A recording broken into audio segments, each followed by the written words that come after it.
This is the employer's voice.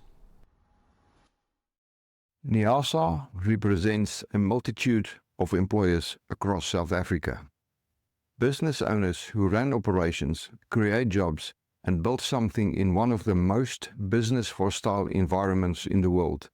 They pay their rates, they pay their taxes, and every day they deal with a government that is not spending those taxes on what is meant for. Your municipality is not broke because South Africa is poor. It is broke because too much of the money that should be fixing your roads, keeping your lights on, and your taps running, processing your licenses, and keeping your business operational is being paid to people who are not doing their jobs. This equally applies to national and provincial governments and state-owned enterprises. Many have echoed this over the years. For every 10 rand your municipality collects in rates and taxes, far too much. In some cases, as much as 6 rand goes directly to salaries. Not infrastructure, not services, salaries. Even worse, a portion of those salaries goes to people sitting at home on suspension, some for over a year on full pay. That is why your business waits for a permit, a connection, an inspection that never comes.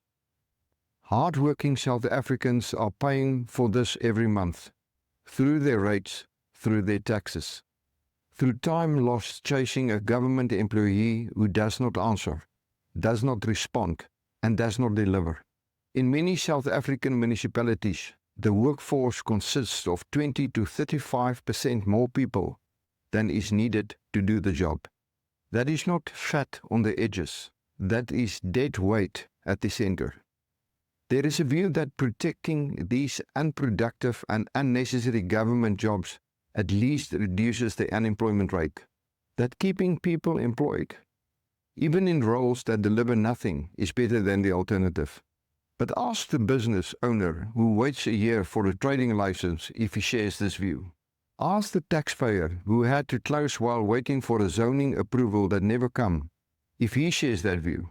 The one whose municipal account was handed to debt collectors while a query sat unresolved in someone's inbox. Ask him if he shares this view. South Africans are not asking for anything special. They are asking for a functioning state. Roads that hold, water that runs, paperwork that moves. Business licenses that get issued in weeks, not years. They are paying for these things. They are not getting them. Protecting jobs that do not deliver services holds no benefit. It is a choice to protect the inefficient employee over the country and over the economy. In a country that desperately needs a functioning private sector to create jobs and generate growth, that choice has far-reaching consequences. South Africa needs a civil service that is smaller and actually accountable for results. Not because government workers are villains. Many are not.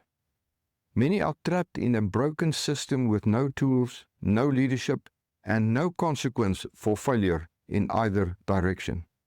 But the size of the system is itself the problem. When accountability is spread across too many people, it disappears entirely. Nobody is responsible, nobody is dismissed, nothing improves. A municipality that cuts its workforce by 20% and uses the savings to pay its effective staff properly, equip them properly, and hold them to account will deliver more, not less. Taxpayers will wait less, pay less, and suffer less economic harm. Fewer people doing real work is better than more people doing nothing. The next time a politician tells you that protecting civil service jobs is standing up for workers, ask them which workers they are referring to.